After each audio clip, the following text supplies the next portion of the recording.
So we have installed this underscore library as a third-party Node module. Now let's use it.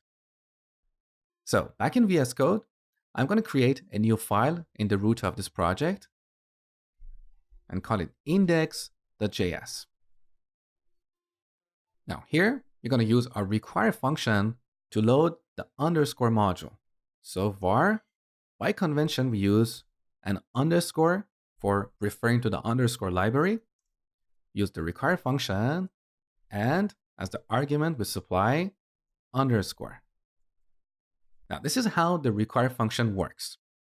When you supply the module name here, first, it assumes that this module is a core module. Now, in Node, we don't have a core module called underscore. So the require function thinks maybe this underscore is a file or folder in this project. However, earlier in the course, you learned that in order to reference a file or folder, we use period slash.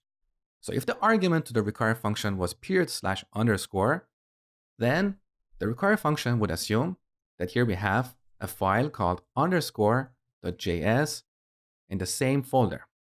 If not, it would assume underscore is a folder, and inside of this folder, we have a file called index.js.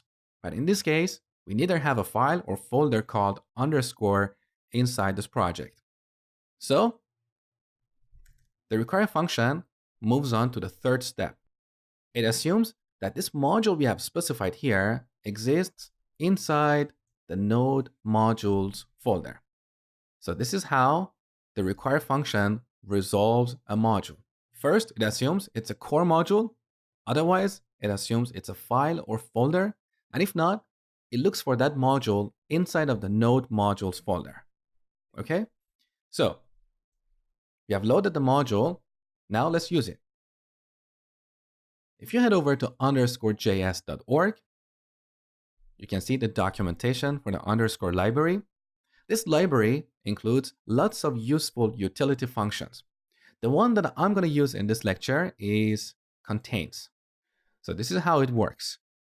We pass two arguments here. The first one is an array, and the second one is the value we're looking for in that array.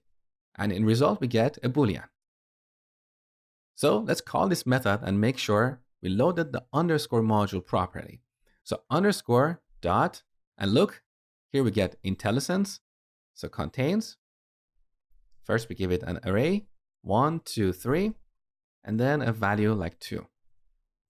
We get the result and displayed on the console. Now, back in the terminal, node index.js, and we get true.